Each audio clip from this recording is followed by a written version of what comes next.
उदयपुर शहर के subsidy centre पे एक दिन पहले ब्लास्ट हो गया। ब्लास्ट हुआ था बंदूक की दुकान में विक्रयकर्ता के बिल्डिंग में।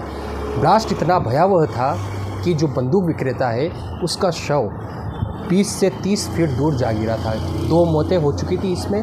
इसके बाद पुलिस पहुंची और इन्वेस्टिगेशन जारी है। लेकिन इस घटना के बाद कई सवाल खड़े हो रहे हैं कि यह घटना हुई कैसे, उसके पास लाइसेंस था या नहीं था, इसकी भी जांच है। उसने जो स्टॉक रख रखा था उसके बारे में भी जांच है। तो हम इन सब बातों को पता करने के लिए अब आज आर्म्स डीलर के पास आए हैं। हाथीपुर क्षेत्र में इनकी दुकान है। आपका नाम बताइए और इसके लाइसेंस के बारे में बताइए। मेरा नाम अब्दुल रशीद खान है। मैं president all Rajasthan arms dealer association का अध्यक्ष हूँ। ये जो कल हादसा हुआ है, बड़ा ही दयनीय हादसा हुआ है। इससे सब लोग बड़े परेशान हैं, चिंतित हैं।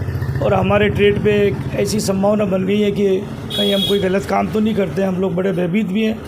अभी जिला स्तर पे मीटिंग भी हुई थी। डिप्टी साहब भी अभी हमारे यहाँ इंस्पेक्शन करके गए। उन्होंने सब चीज़ें हमारे यहाँ चेक की है, स्टॉक की सारी जानकारी ली है। सारे पश्चिम में आने वाले सारे व्यापारियों के स्टॉक रजिस्टर की अभी जाँच हुई है, जस्ट आपके आने के 15-20 मिनट पहले। ये सारा काम जो है बहुत नियमित रूप से, बहुत साफ़ सुथरा हम लोग करते हैं। जितनी भी यहाँ दुकानदार हैं सब अपडेट रहते हैं। हम लोगों को लाइसेंस राजस्थान सरकार द्वारा गृह मंत्रालय से दिया जाता है। वो किस बिहाफ पे मिलता है, क्या क्या चीज़ें देखी जाती है लाइसेंस देने से पहले, और आप किस तरह से अप्लाई करते हैं? तो लाइसेंस जारी होने से पहले एक तो हमारी जो चलचित्र, जो हमारा चरित्र है, उसकी पूरी रिपोर्ट की जाती है पुलिस द्वारा। और जो दुकानें हमारी हैं वो सेफ ग्राउंड्स में लगी हुई हैं कि नहीं, प्रॉपर शटर वगैरह, चोरी चकारी का कोई डर तो नहीं है, और किसी प्रकार का कोई वहाँ ऐसा नहीं है जिससे दुकान में कोई सेंधमारी हो सके। वो सारे ग्राउंड्स पुलिस जांच करती है। बहुत से तहसीलदार, सीआईडी, डीवाईएसपी, एसपी साहब, सारी रिपोर्टें होती हैं। फिर जाके लाइसेंस मिलता है और होम सेक्रेटरी इसको लाइसेंस को जारी करते हैं। और लाइसेंस लेना इस वक्त तो बहुत ही मुश्किल है। इस वक्त तो कोई लाइसेंस जारी होना, हमारा तो एक काम बाप दादाओं का चला आ रहा है, तो हमारी तीसरी पीढ़ी का काम है।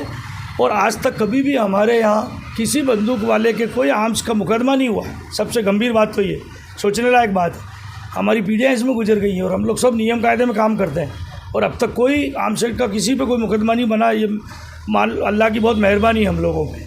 अच्छा, जो लाइसेंस मिलता है उस लाइसेंस में आपको क्या क्या रखने की परमिशन दी जाती है, किस प्रकार क्या आइटम रखने की परमिशन दी जाती है?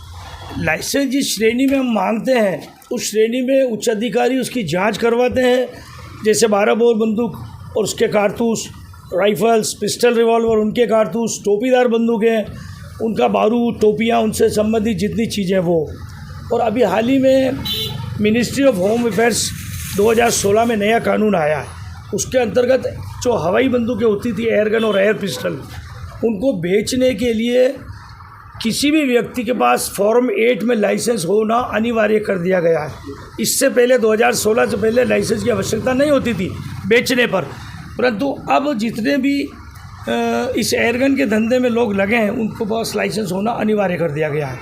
काफ़ी लोग पर्यटक स्थल पे, आबू रोड, अंबाजी, अजमेर, जहाँ जहाँ भी पर्यटक स्थल है वहाँ गैर कानूनी तौर पे एयरगन और ये पटाखा बिक रहा है। मतलब ये एयरगन जो ऊपर पड़ी हुई है वही वाली, उसी टाइप की। अच्छा, इससे कोई जान हानि हो सकती है किसी की? कोई घातक है ये किसी व्यक्ति के? नहीं, एयरगन किसी भी तरह से घातक नहीं है। ये तो मेंट फॉर टारगेट प्रैक्टिस है, जो लोग निशानेबाजी में भी काम आती है। ये कोई नवयुवक बच्चे वगैरह अगर शूटिंग में जाना चाहते हैं तो उसमें ये हेल्प करती है। पिस्टल शूटिंग में भी एयरगन का तमंचा होता है। गन चलानी है, ओलंपिक्स में जाना तो एयरगन चला के जाएगा। और फिर ये क्या है कि लाइसेंस नहीं बनने के अभाव में टोपीदार बंदूकों के ये एयरगन का चलन बढ़ गया। तो उससे क्या होता है कि इसमें एक फ़न के लिए एक पटाखा लगाया जाता है। तो एक पटाखे में होता है पोटास, इससे बारूद का कोई ताल्लुक नहीं है। तो संभावित वहाँ पर क्या हुआ होगा, यही कुछ हुआ होगा कि पोटास का पटाखा का कोई बता रहे हैं कि वो कार्टून लेके चढ़ रहे थे और स्लिप हो गए। टेम्परेचर भी अलाउ नहीं कर रहा है इन दिनों। तो अगर वो समूह पोटास पे हम बाद में आएंगे, पहले आपसे ये जानना चाहूँगा कि ये जो आपको जितने भी आर्म्स से संबंधित कोई वस्तुएं हैं ये कहाँ से मंगवाई जाती है, आप कहाँ से लेके आते हो, और कितने रुपए से स्टार्ट होके कितने तक मिलती है आपके पास? किसी भी प्रकार का गोला बारूद कोई भी आर्म्स डीलर मंगाना चाहता है तो उसको जिला मजिस्ट्रेट से अनापत्ति प्रमाण पत्र लेना होता है। हमें जब एनओसी मिलती है जिला कलेक्टर से तो हम उसको भेजते हैं भारत सरकार में, जहाँ गोला बारूद बनता है। वहाँ पर उस अनापत्ति प्रमाण पत्र के साथ ही एक ट्रांसपोर्ट लाइसेंस बनता है फॉर्म 12 में, वो वहाँ का डीसीपी या जो भी जिला कलेक्टर है वो जारी करते हैं। और प्रॉपर जारी होने के बाद फिर ट्रांसपोर्टेशन से बड़े अच्छे पैकिंग के साथ भारत सरकार हमें रवाना करती है, तब वो यहाँ आता है, फिर हम उनको विक्रय करते हैं लाइसेंस धारकों को या डीलर्स को।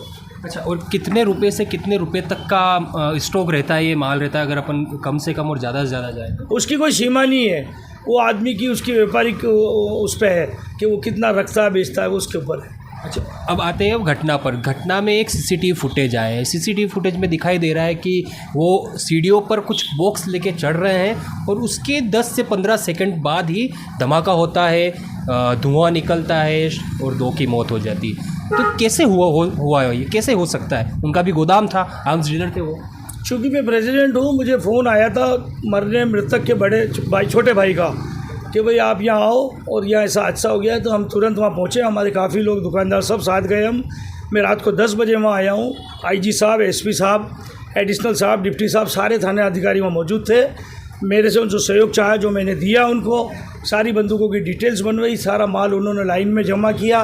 और संभावित ये देखा गया है कि वहाँ पर वो जो पटाखे थे, वो पटाखों में ही कोई विस्फोट हुआ है। वो ज़्यादा समूह में वो इकट्ठा करके ऊपर कहीं नाल में ऊपर रखने जा रहे थे, वो हादसे का कारण हुआ। साउंड कोर की थे वो।